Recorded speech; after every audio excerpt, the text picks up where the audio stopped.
Hi, Kate. Hello, STREB. It's very exciting. Well, you're wonderful to do this. I thank you very much. Oh my God, you have no idea.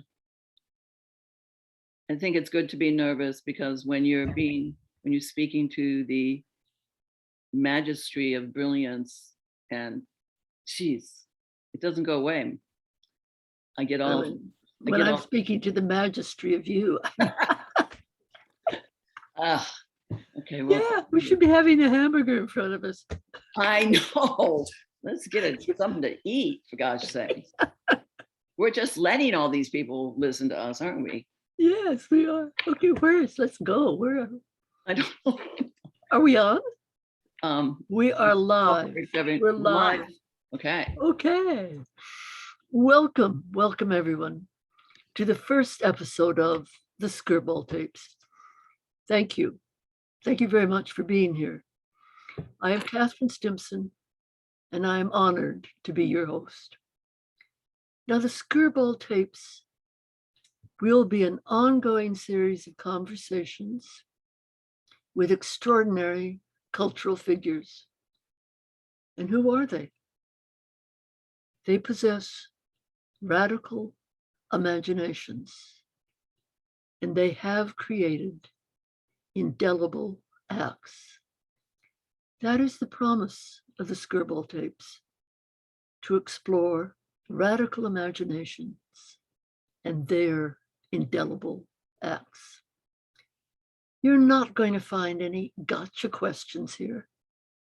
Our spirit is one of curiosity, adventure, and wonder. Like birds in flight, the radical imagination soars, and it then combines vision and hard work to give us the indelible acts that mark our imaginations. Now, suitably, and to my gratitude, the Skirball Tapes begins with one of the most innovative figures of our time, Elizabeth STREB, born in Rochester, New York in 1950. STREB, the founder of the Extreme Action Company in 1979. STREB, the founder of SLAM, STREB, Action Lab for Action Mechanics, STREB Lab for Action Mechanics in 2003. STREB, who once said, "Why walk if you can fly?" You know, I really wish that STREB and I were sitting together in her Brooklyn studio. But here we are with you in this webinar, in our rectangles, but we're here and let's move. Elizabeth STREB. STREB, thank you so much for being here. My complete pleasure. You know, my excitement and my sense of wonder about you came from seeing you at the Brooklyn Bridge anchorage decades ago. Mm. What were you doing there, STREB? What was I doing standing inside the Brooklyn Bridge? This was the beginning of your amazing career. What were you doing? Well, we were flying off walls 45, 50 feet up while the audience was stuck in a 25-foot corridor, and the piece was Look Up. And so you were all like this, looking up at us flying down this 50-foot wall. It was one of my great moments in action, I have to say. But Donnie, when you say you were flying down, you were literally flying down. Did you have ropes at least? Oh yeah, no, we did. We weren't free falling, but we were attached to the top of this workers' scaffold, and we were in a descent device. So there were 4 people up there descending us the proper distances. And every distance allowed us just a speck more freedom as we descended. By the end, we were flying over the audience's heads. I remember that. But I remember the sense of amazement.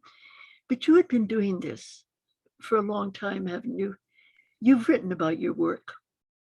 You wrote a book and called STREB, How to Become an Extreme Action Hero. And I have to say, it's one thing I love about your work is the notion of heroism in it. And the notion of let's create something heroic and strong. And you just published an essay called Unreasonable Movement, Unreasonable Thought, in a book called Are the Arts Essential? And you say in this essay, now let's be real about movement, but there's also an origin story, how you knew that this is what you were going to do. You're this child in Rochester, New York, and you somehow knew you were going to be flying over my head inside the Brooklyn Bridge in about 20 years. Tell us that story. It's a wonderful origin story. I mean, I was raised by I was adopted into a working class family at 2, and I was sitting at the dinner table, and my father, a Mason, and my mother weren't talking. He was just reading the paper as he would. And I noticed just behind my mom that a cigar box tilted on a pile of magazines was filled with hardware, was starting to slide very gradually off the counter, and it was tilted. And so I got up, ran over, and I was just in time to put my hands perfectly parallel under the box and catch the hardware box with nothing falling out. And I knew that action and hardware was going to be my life. And I was 8 years old, or 9 or 10. And, it has become, now at 72, that I am now, my complete obsession from then on, really. STREB, did you tell anyone, or was this your secret as a child? Well, again, I didn't know anything about dance, for sure. I didn't know I'd land in a dance program at SUNY Brockport, when I went to college. But no, I just went about getting as much equipment as I could, trying to make a go-kart, getting a motorcycle immediately when I was 15 by working at Woolworths in Rochester, at the counter in Rochester, New York. So, working where, STREB? Woolworths? Yeah, Woolworths, it's one of those things. Don't let me go into that, because it was when I was in high school, but my obsession was I was an athlete. So I did, varsity baseball, varsity basketball at Our Lady of Mercy High School. So everything I did had to do with things in action. And downhill skiing, that was it for me, downhill skiing. Well, doesn't that feed it? You have a dictum: go faster, higher, sooner, harder. Do it again: faster, higher, sooner, harder. Is that downhill skiing? It's everything that happens when you ski. Like and yes, I still say that, and it's still a deep part of my arrangement with the world and gravity and being a human being. But I really believe that dance was missing lots of things, including only one base of support, two feet, 2 legs, and also landing. Nobody decided. They just pretended to camouflage it. So for me, the obsession with that dictum that you just described was, wait, there's a lot left out of this examination of action. So this is the action of dancers and of athletes and of acrobats and of martial art. It's the action of anybody who is trying to go faster, harder. But what do you mean by landing? Do you mean when a foot hits the sidewalk, or when one of your dancers falls from the machine in the human fountain? What do you mean by landing? That is exactly a good example of it. They're falling from 30 feet, but I mean, we have to encounter fear. Nobody wants to fall, and nobody wants to think up a move that might be interesting. There's no such thing as being able to think up a move that might be interesting until it happens to you. And for me, fear, and that's a very, very big part of my encounter with action, that fear has to be present. And we have to figure out, if everything is comfortable, it's like a class thing too. wealthy people have bigger yards, higher fences, and really just unbeknownst to themselves, I believe, they don't ever encounter danger. And without danger, there is no action. So that's been a very big part of my investigation. STREB, that's absolutely fascinating. Could we talk about that a little bit more? Sure. We live in dangerous times. Yes. And you deliberately court danger, but you're always very conscious of the safety of your fellow performers. There was something you did that was quite dangerous. I mean, there are many things you've done that have been quite dangerous. Can we have the story? Would you tell us the story of when you jumped through plexiglass? I mean, not saran wrap, not a piece of paper, but plexiglass. What was that experience of fear? I mean, it's actually glass. It was glass. It was glass. And this is something, it's a single movement moment, Kate. And for me, anything that lasts longer than a single moment in a certain way is really not movement. It's an explosion of act. And what you had to do is, that was at the Joyce, and I was upstage, and I had 3 power runs to get to that point. And at that point, I had to be horizontal in the air, punching a hole in the glass, that frame of glass, which was hung. So I couldn't push it or I would never get through. So I had to go like that, and then it made a hole. I mean, these are split seconds. And then I went through it and landed in front of it. And the joy, I mean, I will say most of my best friends at the Joyce, at the gala there, we were honoring Cindy Gehrig, the woman who started the Jerome Foundation, and then bequeathed it to Ben Cameron, blah, blah, blah. But anyway, most of them closed their eyes in the audience and never saw it. But I got up from that and I just thought, wow, that's the nugget I want to investigate from now on. Were you afraid of getting cut? You're going through glass. I was not afraid of getting cut. Everybody gets cut. I don't have a lot of fear once I'm in the middle of a move, really. When do you have fear? When do you feel fear? What does it feel like when you have fear? Do you not want to do something, or is it something you overcome? Or I mean, I do think fear is a complex variable that every human encounters. But when I remember what a real move is, like let's say, absurdly slipping on a banana peel or on ice, as we've had in these last months, you don't have a chance to be afraid because you're already on your way down. And for me, that's a real move, a move you accidentally encounter. Which is a surprise to you. Often it's a surprise to me. And this winter, I've fallen so many times that it's been very beautiful. I said, wow, I've got a really good back fall still right here in my body. I know how to fall flat. But I think that fear for everybody is different, and I honor that. But I think people who have encountered danger more often in their lives have less abhorrence of approaching that possibility of something being dangerous. So when you were going through the glass, by the way, there's a lot of legends about that performance, including the fact that the people in the front rows had robes on to keep them. Is that true or false? That's true. They had face masks. All right. So you went through that glass. Mm-hmm. Were you afraid when you started, or were you just filled with will and resolve? Oh, yeah. I was squatting there, and I was really, I took a little too long to get ready to go. And then I knew that my window of readiness was going to go. I had to go because the audience, I thought it was okay because the audience is, what the heck's going on up there, basically. And the whole thing probably lasted 5 seconds.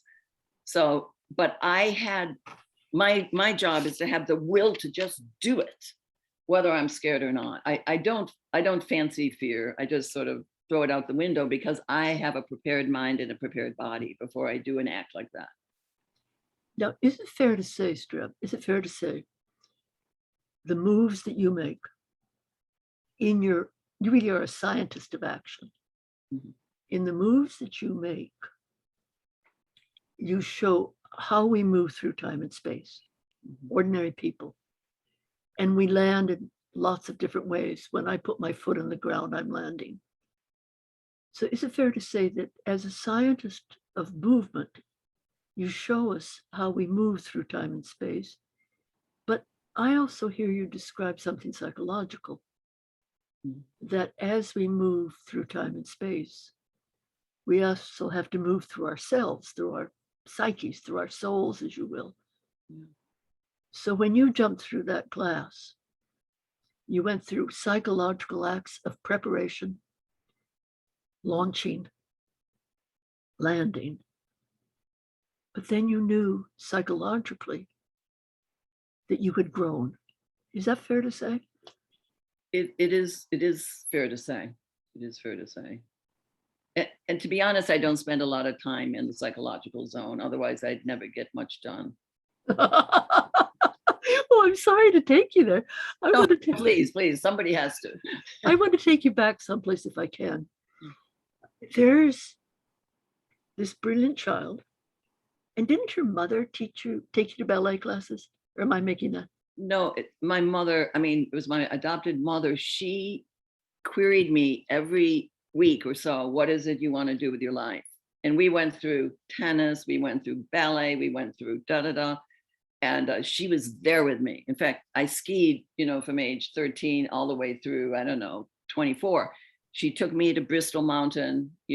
Poor girls don't ski, but I did. And she took me every weekend. And I skied all alone all day long. And that's how I learned about the fall line, velocity, et cetera, et cetera, et cetera. As a skier. She was my teacher because she understood what I wanted and provided it for me. So you begin as a skier and you begin with a mother who says, let's go. Yeah, completely. But there you are, 8, 9, and you catch, it's movement in machines. Mm-hmm. And one of the most radical things about STREB and your investigations of motion and your action heroism, you build these machines. You don't only work with the body, you work with these now legendary machines.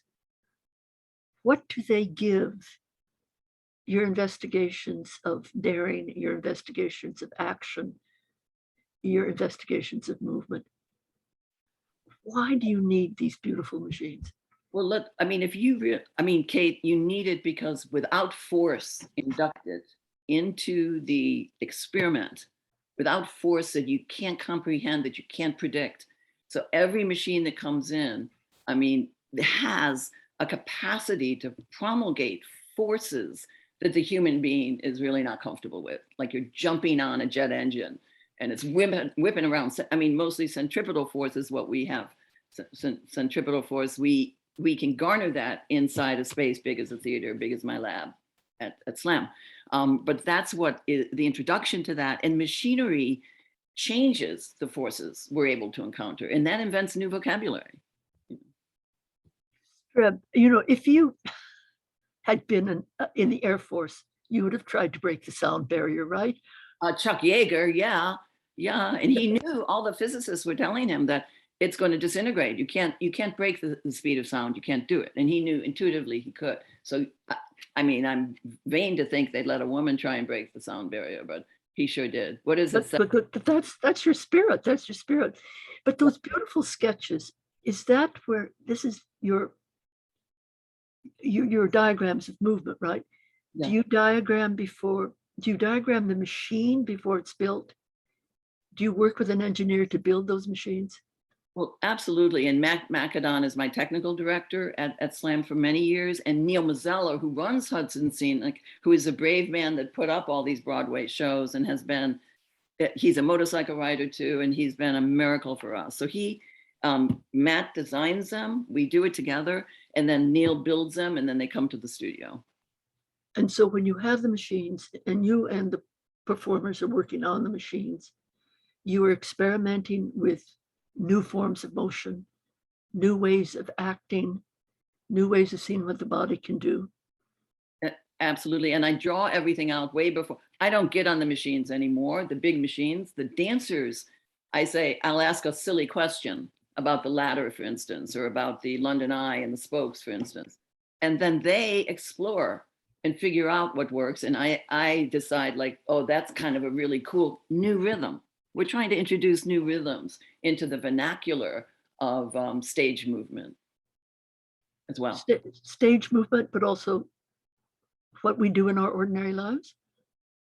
I don't think you'd want to do that in your ordinary lives. I don't I don't think I would either. I would say no to that. I would say no to that. But as you glance around the world and there's a dust storm or something, and one time I was walking down Central Park West and it was garbage, of course, because garbage is everywhere. And it went like this, Kate. And there was a little like 4-year-old girl. My eyes met her eyes and we burst into laughter. And so I know when you recognize as you're wandering around, now that's a real move. Can I do that? And a child and I understand that moment. And that's sort of it's just very difficult to really investigate it because it's nowhere to be found really. It's wonderful. So you're investigating movements. You're using machines to help with your science. You took courses in math and physics. Thanks to you. Well, you were kind enough to come to NYU to get a master's to do this. But STREB, I have to say, you're also, this is stuff, I first saw you as a performer. Yeah. You were ascending over my astonished head. I mean, I had never seen anything like it. And that's when I fell in love with it. And that's when I fell in love with you and with what you were doing, because I had never seen anything like it. It was an indelible act from a radical imagination.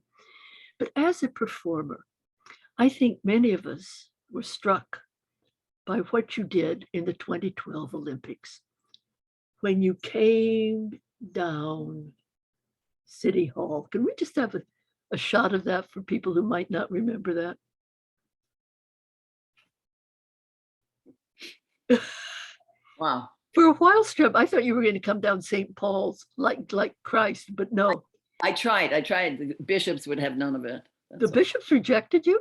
Yes, they did. I wrote an essay and everything, but it wasn't So very... the bishops, but okay, who are those three figures? One of them is you, right? I'm in the middle, and John Caston is to your right, and Leonardo Giron is to the left. And we had marked the ropes, the 3 ropes, horizontally in our studio out in Galleon's Reach, because a triangle is a classic thing, a trio.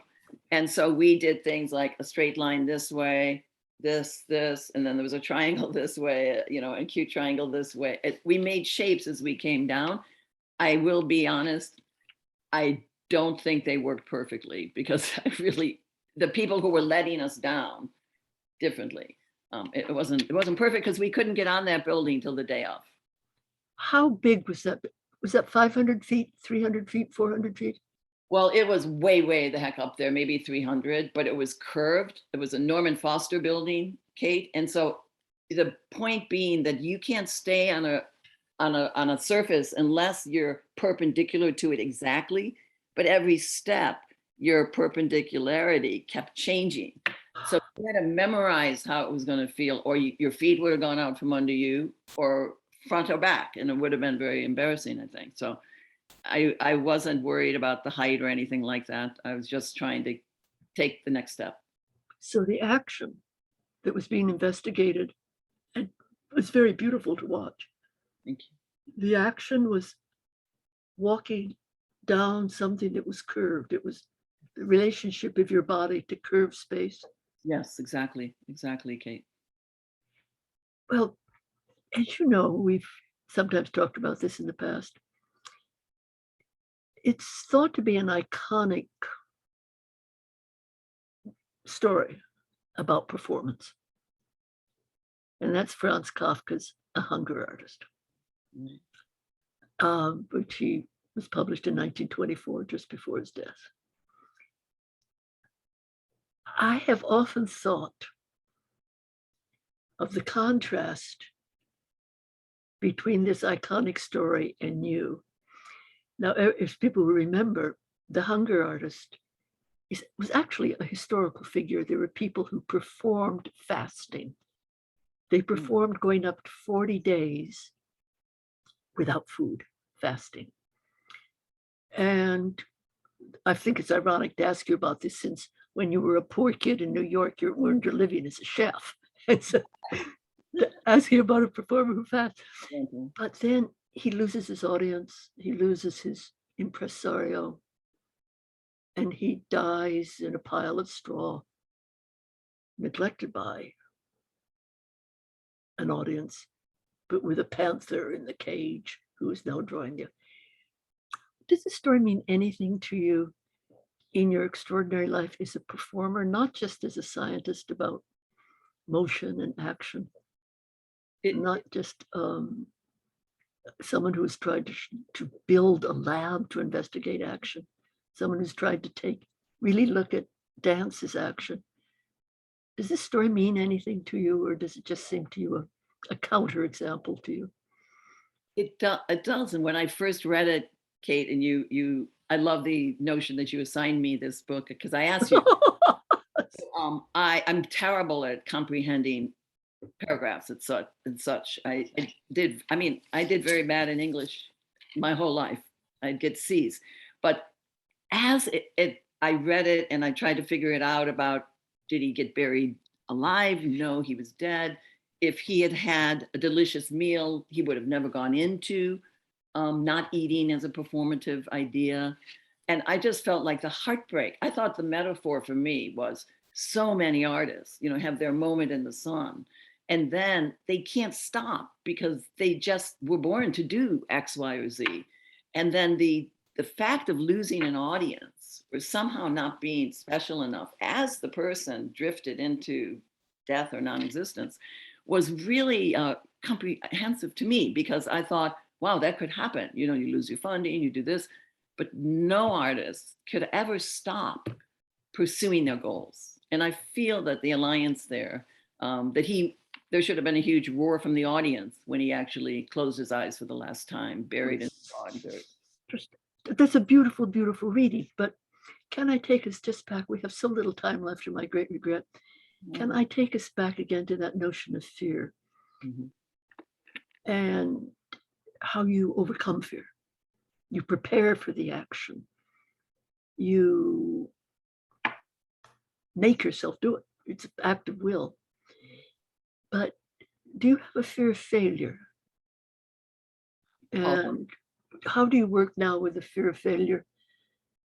You talk to me about you don't perform anymore and you're 71, 72. Well, I don't believe you. I think you're going to be on those machines forever. But is there a fear of failure now? And has that changed since you were that young woman descending on a rope from inside the Brooklyn Bridge? Has your fear of failure changed? Well, here's the irony, I think, just off the cuff. I think most of my pieces are failures, to be honest. When I look through them, and I've been doing that recently during COVID, and I had that extra time being guided brilliantly by both my executive director, Christine Chan, and Shannon, the amazing person, company manager, etc. I looked at them again and I'm like, oh, it took me longer, looking at a Joyce show, it took me longer to set the piece up and to do it. And getting one structure off stage and another structure on was longer than the whole dance. And I was wondering why the audience was still there, because we were so clunky with the equipment, etc. And so I think that my failures, when I was trying to get what is the action, what is the rhythm of action, it took a long time. And I don't feel that I early on got it. I didn't grasp it quite. So I'm pretty used to failure. And every review almost for the first X, I'm not sure I ever got a great review. So I publicly failed also. So I'm used to it essentially, and it hurts my feelings, but it doesn't break my heart. You mean a bad review, but as opposed to your own feelings that this was a failure. But only looking back did I think it was a failure. I was pretty happy with it at the time. But is it different now? Is your fear of failure different than when you were starting out and you were coming down those ropes? Do you have a greater apprehension of the possibilities of danger now? I think that it's hard to locate danger. It can be repetitive and then it's not really danger anymore. But I think that my journey is similar to when I was 25 or 22 as it is now. And I will say that I was lucky enough to be born when I was and somehow get the attention of the people that I got. But I feel very, very sad and heartbroken a little by the young dancers in our field, choreographers, trying to get attention when everything's closed and everything has changed. And so I just feel very fortunate that I scrambled around the way I did and got here to still be asking questions that are so confusing and really non-realistic at all, just absurd in a way. Non-realistic. Well, you do say in that beautiful essay that we showed the book, Are the Arts Said, that beautiful essay, unreasonable movement, unreasonable thought. Yeah. You're a scientist. You're experiment. You have these controlled experiments. Yeah. Why do you think of yourself as unreasonable? Well, because I think that when people walk in to see something, it just doesn't fit in. My reputation is in the dance world, and I'm happy not to fit into the dance world. I have a lot of complaints about it, but I love it and I love them. And I think sometimes my quest, I think the grammar, the rhythm of action is not musical. I don't believe music goes with movement at all. I don't believe that there's no impact, there's no forces, there's no this and that. And in a way, they're performing privilege. But I feel that I get harangued a little bit for that attitude. But my dream is that everybody decides that gravity is a critical part to perform. But so you're in every person's dance. What? Because we all move. Yes, that's true. But STREB, since we all move and you are our scientist of movement, so I know you reject music. So I sometimes have heard music once or twice, have I not? Maybe, but Yes, I do. I put it on to placate the audience sometimes. There are those who would say you do not placate your audience, and that is part of your enormous importance, is you do not placate your audience. But you once compared what you were doing, and you just did it, the language. You talked about grammar, and you had a phrase that was very interesting. You said, I am looking for the Iambic pentameter of movement. Now, everybody will remember the Iambic pentameter is the basic unit of sound and rhythm in English literature. Da da, da da, da da, to be or not to be. Right. You think, is your holy grail, forgive the expression, you who wanted to walk down St. Paul's until the bishops would let you, is your holy grail to find those basic laws of action and those basic laws of motion, but to do it through experiments in art? Is that what you would like to have? Absolutely. Absolutely. Kind of like the golden mean. It's still a 1.6 ratio, and it's somehow pleasing to people humanly. So I'm still searching for the iambic pentameter of action, and it can never be found in music, unfortunately.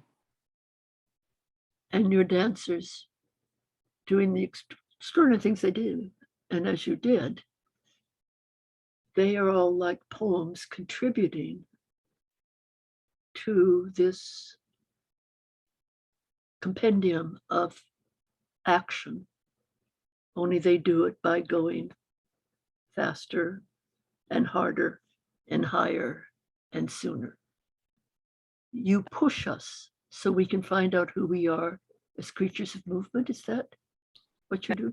Absolutely. And I want to just say that it's a query system, and that Cassandra Joseph, my associate artistic director, Jackie Carlson, who's been there, both been there 14 years, 13 years. The dancers are the experimenters. I form the questions, and so do they. Their solutions are, we have a rule.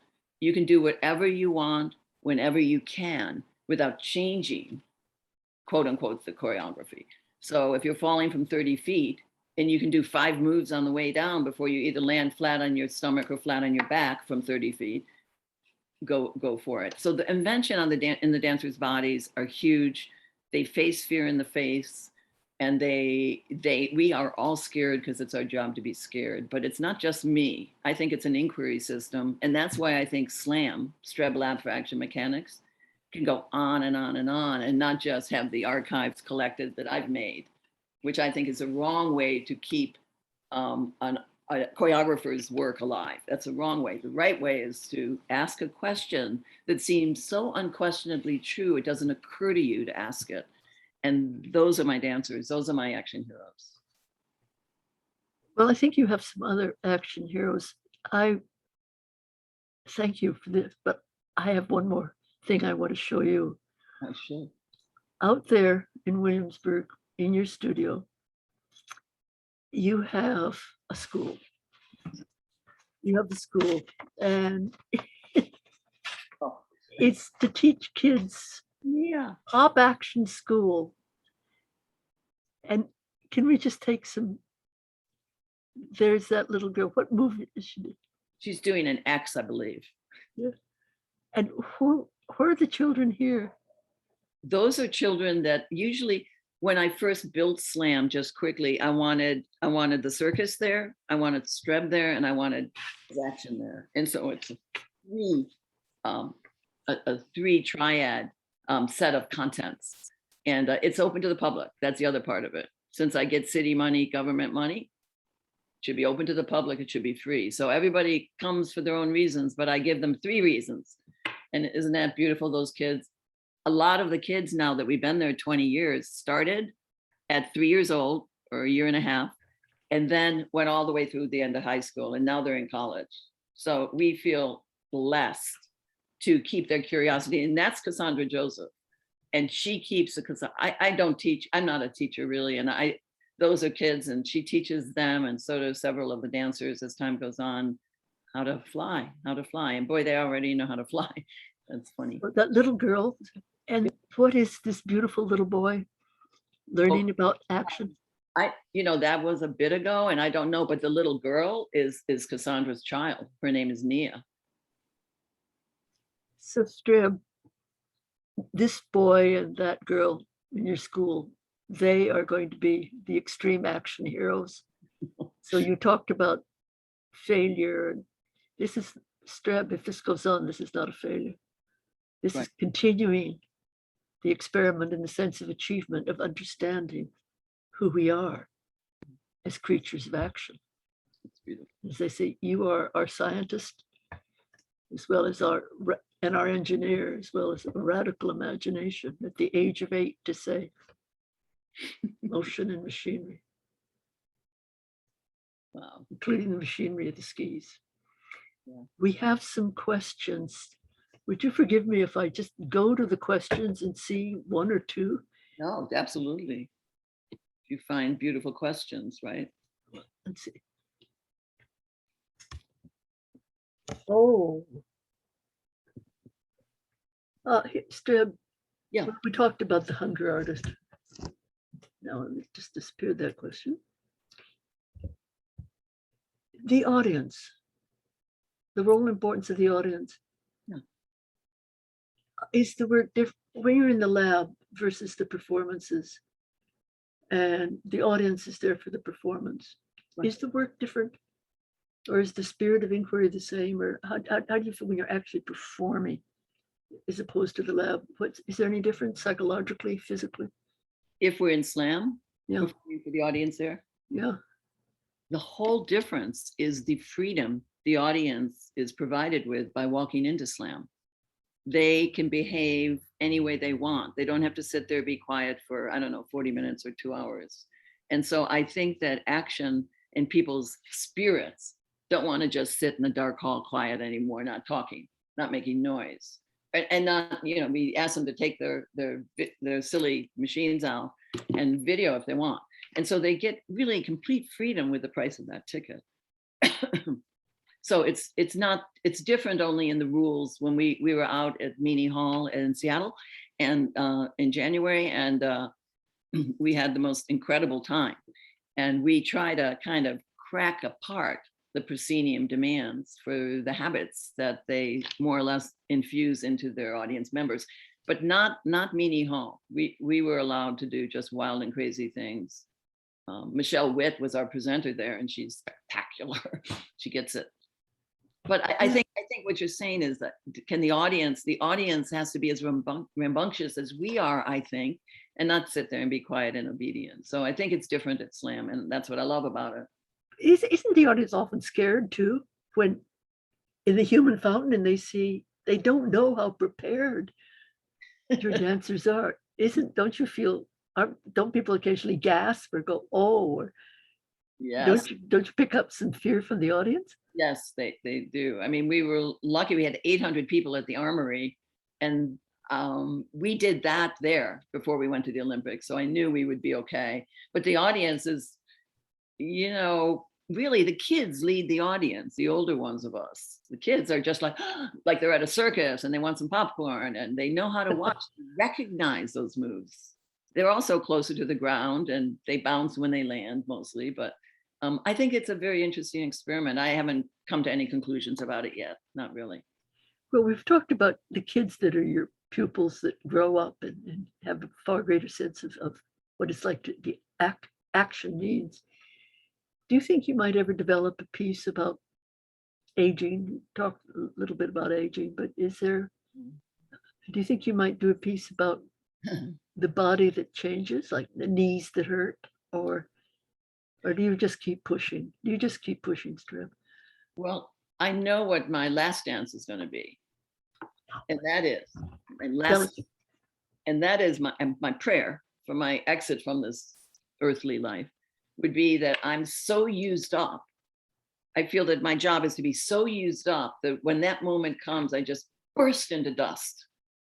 And what would be more exciting than that, than having a et cetera, go on. So I feel that. I don't think I would probably do anything about the effect on the knees and the hands and the back and all the other maladies that, get very exciting once you hit 70. But STREB, so let me make sure I heard you correctly. Your last performance, it's a little bit like the Hunger Artist just dwindles away. But not you. No. Not No. you. You are going to like an explosion. Yeah. But a good explosion, not the horrible howitzers we're seeing in action. No. The body, the last act of the body is to deny its own corporality. Is that what I hear you say? Well, that's a beautiful way of interpreting it. That's more beautiful than just bursting into dust. No, I like bursting into dust. I think that's very direct. But also that you have been used up, that you don't exit this earth without absolutely using every part and parcel of what you've needed to do what you did here on earth. And so for me, it seems not just reasonable, but the proper way to exit, given what I've been doing. I don't want to leave any stone unturned. You once said about flight, there's other questions, but we've run out of our time. Oh. I'm sure you can address them in some of your writing. It's about other artworks, but I have to ask you this. You once said about flight. Flight is fantasy, and by flight, you meant the flight of the body too. Yes. Flight is fantasy and dreamy and poetic. And I think we've ended with the poetic dream, ended with a fantasy that is dreamy and poetic. And I love to think of ending this conversation with you, with your radical imagination and your indelible acts. Thank you.